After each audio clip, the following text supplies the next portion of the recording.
the marriage celebrated in 1751 between Gustav Adolf, Prince of Stolberg-Gedern, and Princess Elizabeth de Horn brought together two important noble houses. The prince belonged to one of the most illustrious families of the Holy Roman Empire, and the princess came from one of the most distinguished families of the Flemish aristocracy. In addition, Princess Elizabeth was, on the maternal side, the granddaughter of Thomas Bruce, Earl of Elgin and Aylesbury, a fervent supporter of King James II. The couple's eldest child, Princess Louise, was born at Mons, in the Austrian Netherlands, on the 20th of September 1752, and in the coming years she would be joined by 3 sisters. Sadly, not long after her 5th birthday, Louise lost her father, who, as a lieutenant general of the forces of Maria Theresa, died while fighting against the victorious army of Frederick the Great at the Battle of Leuthen. Left a widow with 4 young daughters to provide for, Princess Elizabeth was slightly relieved when the Empress stepped in and helped the afflicted family.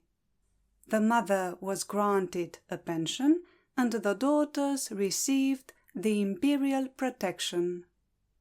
About this period in her life, Louise later said, "I have experienced misfortune from my earliest years.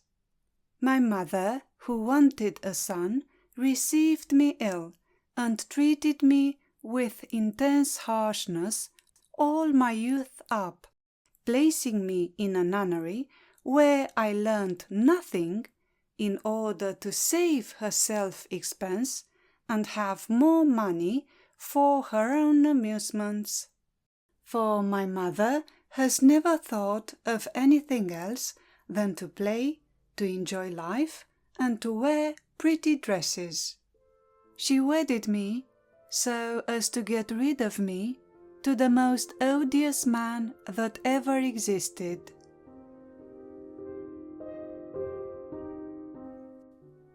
On the 9th of April 1772, Horace Walpole was writing from London to the British envoy at Florence, Sir Horace Mann, the following letter: "It is uncommon for me to send you news of the Pretender. He has been married in Paris by proxy to a Princess of Stolberg. The new Pretendress is said to be but 16 and a Lutheran. I doubt the latter.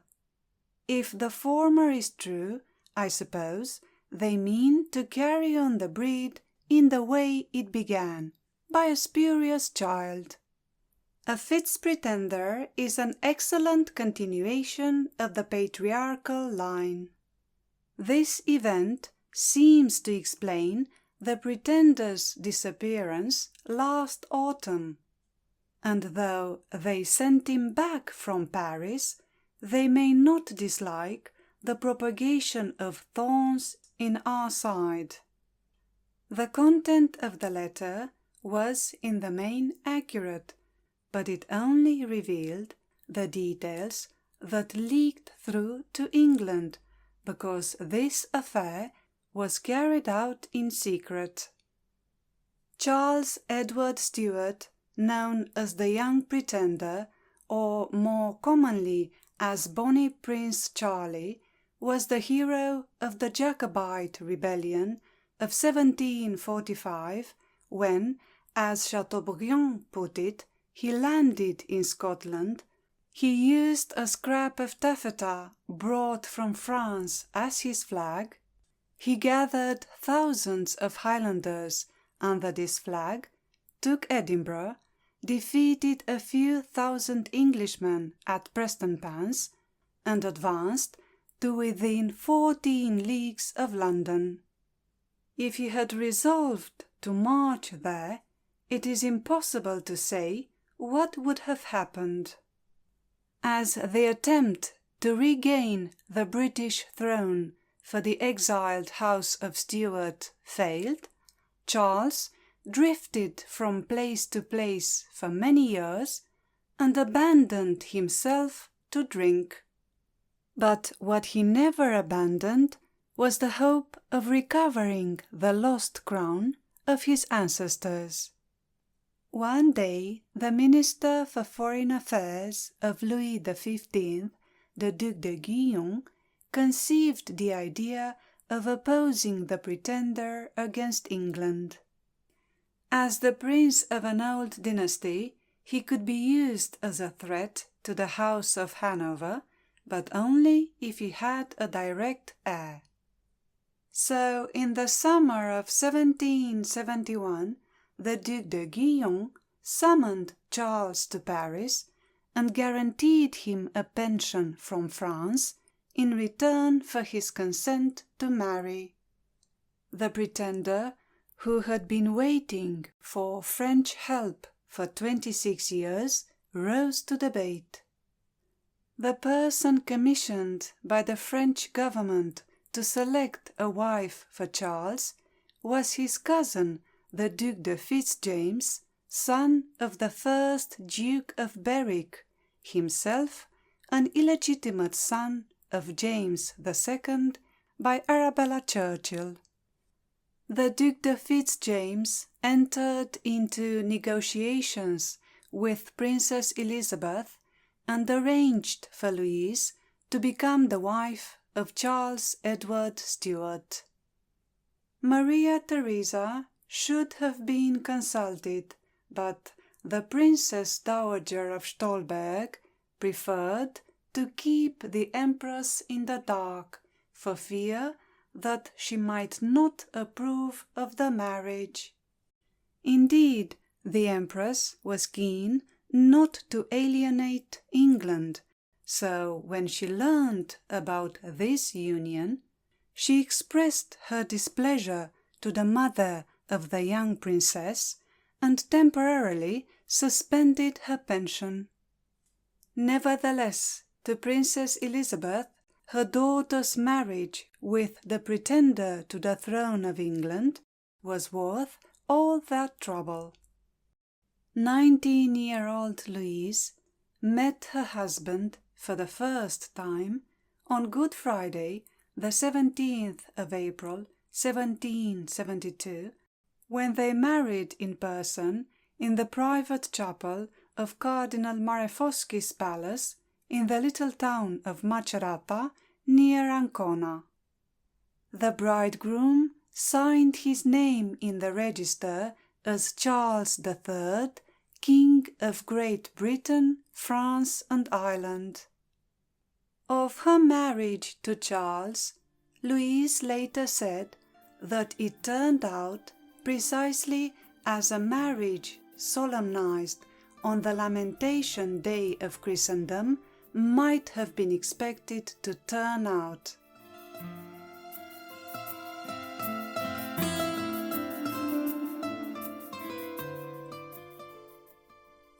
A few days after the wedding ceremony, Charles took his wife to the Palazzo Muti in Rome, the place where he had been born 51 years earlier, to James Francis Edward Stuart and his wife Maria Clementina Sobieska.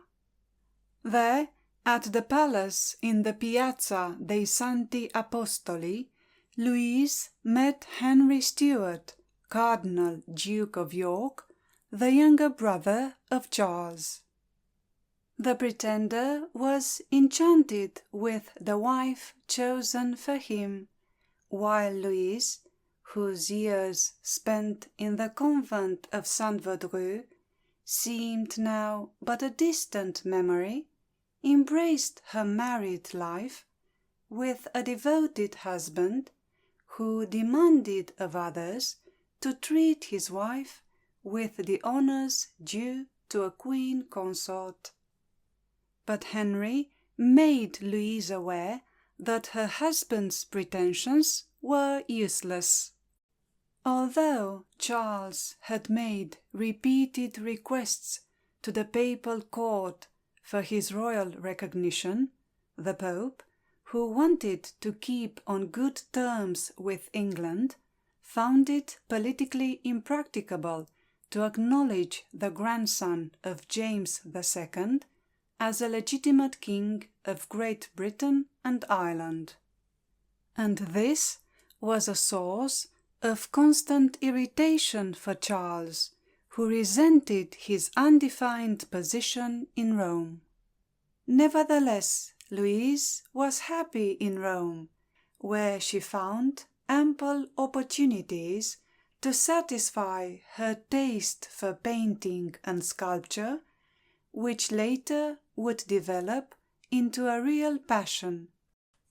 Carl Victor von Bonstetten, a young Swiss gentleman who was visiting the city, described the atmosphere at the Stuart Palace by saying, "In the winter of 1773 to 1774, I was introduced to the pretender, Charles Edward Stuart, and his very pretty wife, known in Rome as the Queen of Hearts. Prince Edward's house was a pretty miniature of the court, embellished by the Queen's charms and gaiety. The Queen's character was more French than German.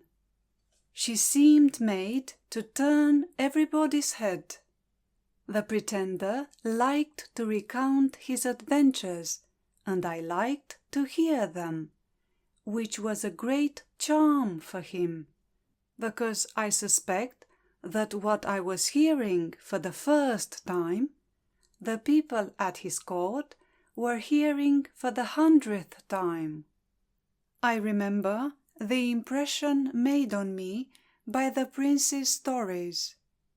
I was astonished to hear him speak without bitterness about his enemies and without gratitude towards his friends. He was a true Stuart." The prince had a habit of saying at almost every sentence, "Hai capito?" His wife often laughed at the look he must have had when, in one of his disguises in Scotland, he played the part of a maidservant. But one day Louise laughed no more.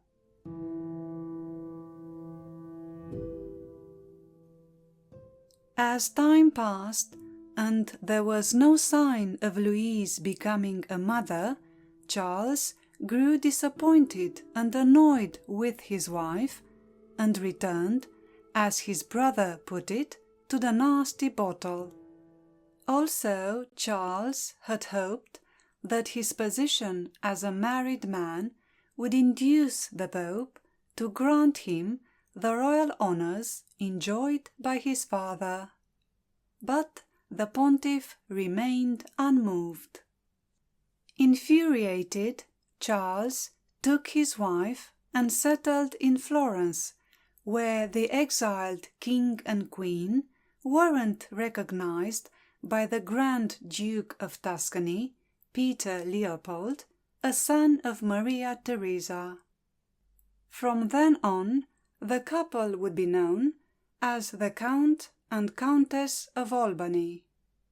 After initially Charles had shown himself kind and indulgent towards his wife, Louise was now about to discover his dark side. Chateaubriand once said that the pretender's passion for wine was an ignoble passion, but with which, at least, he was able to forget about the world that had forgotten him. Unfortunately, when he was drunk, which happened quite often, Charles, called his wife every insulting and humiliating name he could think of, accompanied by cruel treatment and blows. The nights at the theatre and opera, which were almost the only outside distraction for Louise, became an unpleasant experience, as Charles never failed to bring his bottle of Cyprus wine to the box where he had a sofa installed upon which he could sleep off his drunkenness. Louise was never allowed to be away from her husband, and when he was obliged to lose sight of her, he locked her up. If in the past Charles had fenced up the bed of his former mistress with tables and chairs fitted with bells which the slightest movement set ringing, he now barricaded all avenues to his wife's room, which could be entered only through his room. "I am resolved," Charles said, "that the succession shall not be dubious." For comfort, Louise turned to books. She read enormously, she studied mathematics, and one day she found a friend to join her in her intellectual pursuits.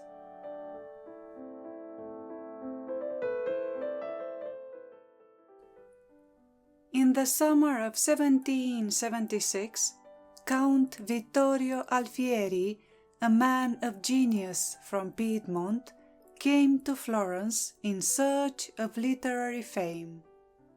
"It is my intention to become a great poet, or to die in that attempt," declared the 27-year-old Count.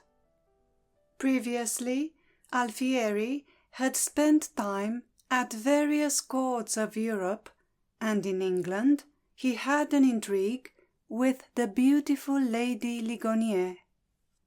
When the reports of this intimacy reached the lady's husband, Lord Ligonier, he challenged Alfieri to a duel in Green Park.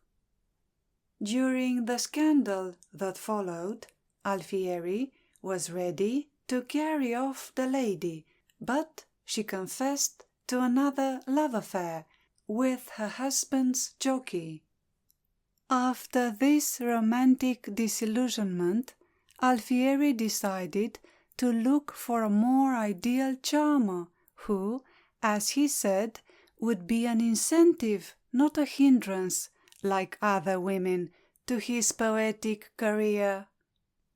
Upon his arrival in Florence, Alfieri noticed Louise in the great gallery of the Uffizi, and after a while he became a frequent guest at the Palazzo Guadagni, the newly acquired house of the Count and Countess of Albany. On meeting Louise, Alfieri said, "The first impression she left on my mind was one of infinite charm. She was in her 25th year and had a sincere taste for all art and literature.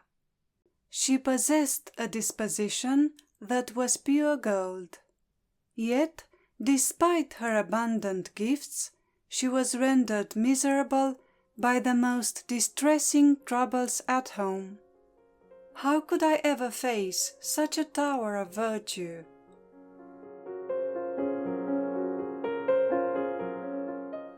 According to Louis Dutens, a French writer residing in Florence, Alfieri knew how to please the Count of Albany, and for about 3 years he divided his time between study and the company of the Countess of Albany, whose misfortunes he softened by his friendship.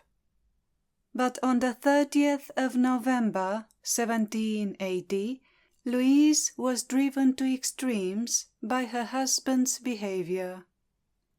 In his dispatch to the British government, Sir Horace Mann wrote, "On St. Andrew's Day, which the Pretender has always celebrated by indulging himself in drinking more than usual, he ill-treated his wife in the most outrageous manner, by the most abusive language, and beating her, and at night by attempting to choke her.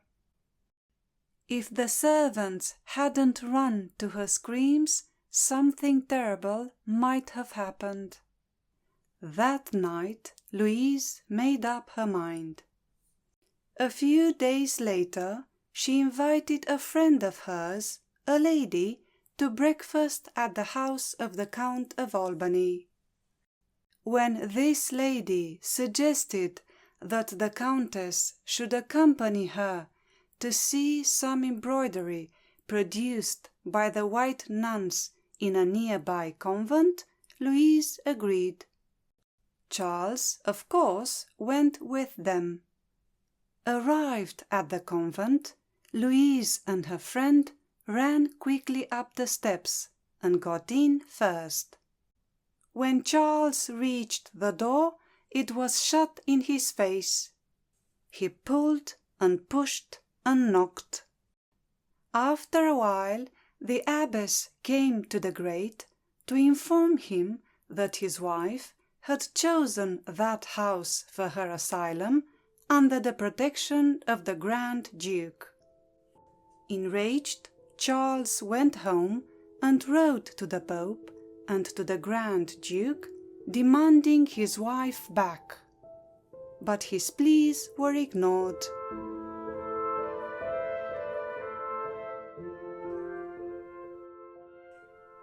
As Louise attempted to rebuild her life, Charles, who had been made a subject for derision by his wife's flight, tried to frustrate her plans. She was now in Rome, living in her brother-in-law's rooms in the Palazzo della Cancelleria. "I knew this was coming," Henry wrote to Louise when he heard she had left Charles. When she began to see Alfieri again, Charles told Henry that the poet was the real cause of the rupture between Louise and himself. Henry believed him, and Charles obtained his brother's promise that Alfieri would be banished from Rome. What a cruel thing to expect one's happiness from the death of another, wrote Louise to a friend in reference to her husband. Oh God, how it degrades one's soul! And yet I cannot refrain from wishing it. What a thing, what a horrible thing is life! And for me it has been a continual suffering, all except the 2 years that I spent with my friend, and even then I lived in the midst of tears. Although he had been in poor health for some time, Charles, the man of iron, as Louise called him, was still alive in November 1783. It was at that time that Charles met Gustav III of Sweden, who was travelling in Italy under the name of Count Haga. And through his mediation, Charles consented in the spring of 1784 to a legal separation from Louise, who, being so eager to sever the ties that bound her to Charles Stuart, decided to voluntarily give up even the money to which she had a claim. From then on, her friendship with Alfieri would assume a different aspect.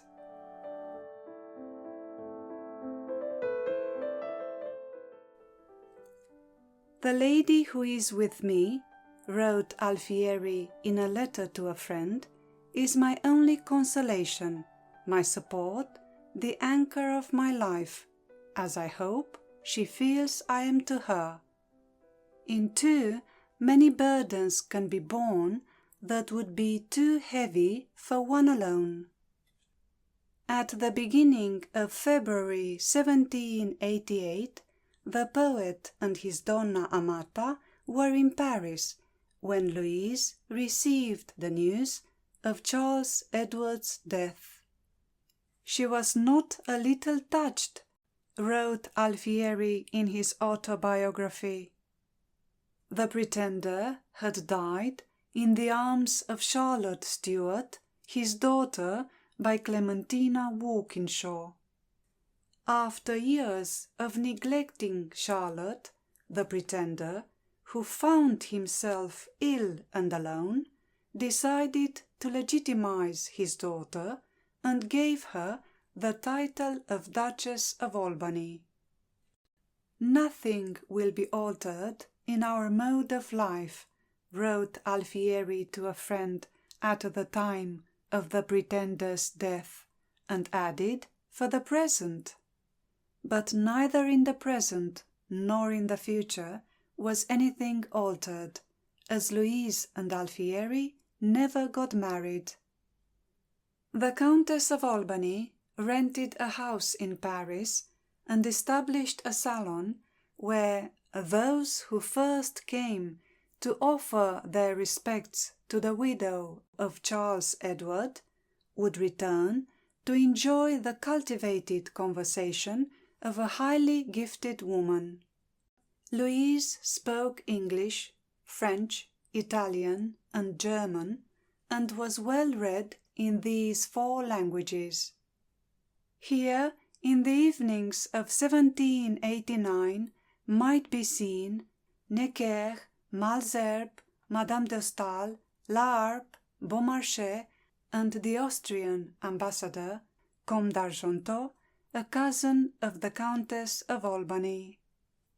Madame de Flahault was another frequent visitor, and from the first moment of meeting Louise, the 2 women became friends for life. The day after the King and Queen were forcibly conducted from Versailles to Paris amid the cries of an angry mob, the painter David dined with the Countess. Referring to the scenes of the previous day, the painter expressed the opinion that it was to be regretted that the crowd had lost the chance of murdering the Queen, whom Louise had known as a child. Also, it was through the good offices of Marie Antoinette that Louise was in possession of her French pension. The Countess and Alfieri glanced with horror at the painter and realized that soon they would have to leave France.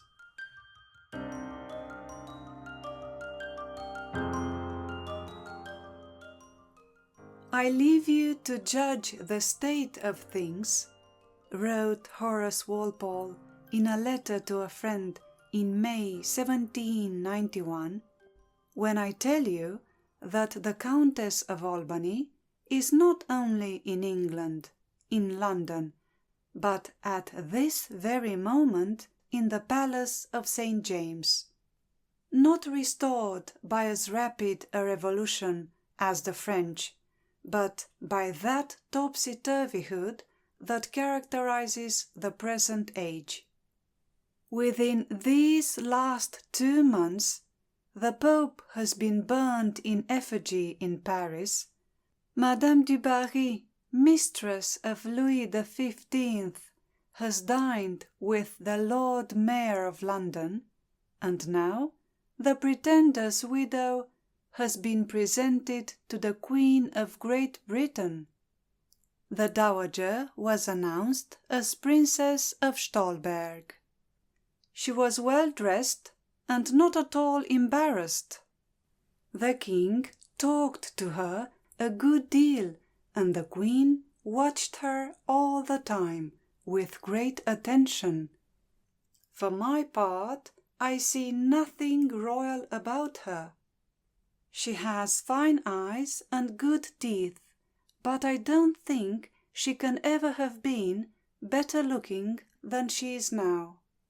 That curiosity should bring her here, I do not quite wonder, still less that she abhorred her husband, but methinks it is not very well bred to his family, nor very sensible.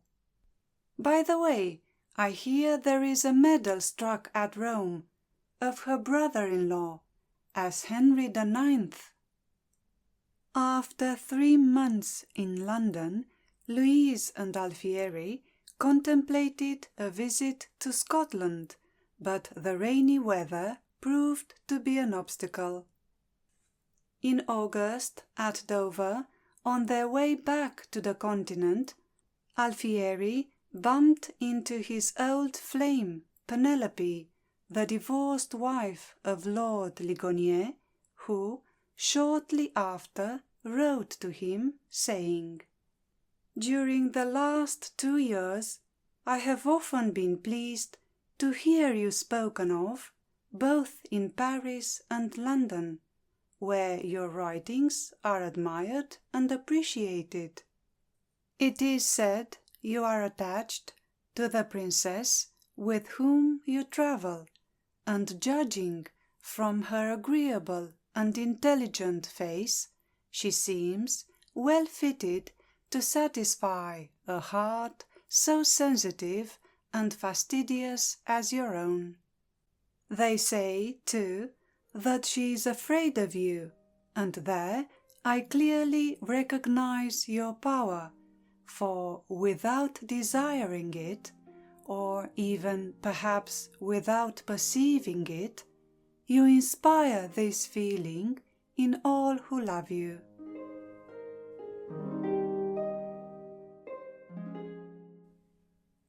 The Countess and Alfieri were the first foreigners to leave France after the catastrophe of the 10th of August, 1792. The date set for their departure was on the 20th of August, but, sensing danger, they hastened their exit and left Paris on the 18th of August. 2 days later, the representatives of the new regime turned up at their deserted house with an order for the detention of the Countess of Albany. Once in Italy, Louise and Alfieri settled in Florence. "The evenings I pass alone with the poet," said Louise, "are far more agreeable than when we have company. We discuss all we have read, and time flies without our noticing it. Most of my days are passed with my books. They are the best company and make one think." But living with the poet was not all plain sailing. "Alfieri is more interesting than pleasant," Goethe once remarked. Nevertheless, Louise admired him and tried to smooth his asperities, and even forgave his occasional infidelities. She was as happy as one could be after a trying existence.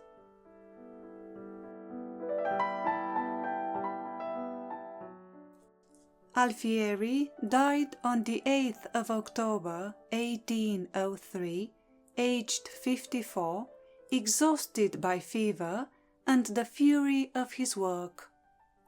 "I have lost everything," said Louise, "and I live because I cannot die." And it seems that as long as she lived, she had to arrange her life. The French painter François-Xavier Fabre, a disciple of David, had been introduced to Louise and Alfieri in recent years. In 1796, he painted a picture of the poet and the Countess together, and later he became a constant visitor to Casa Alfieri. The painter admired the Countess and devoted himself to her. She liked him too. Louise was 51 when Alfieri died, and Fabre was 37. Bonstetten, who saw the Countess again in 1807, remarked, "She lived with the painter Fabre, who didn't dwell in her house, but had his meals with her."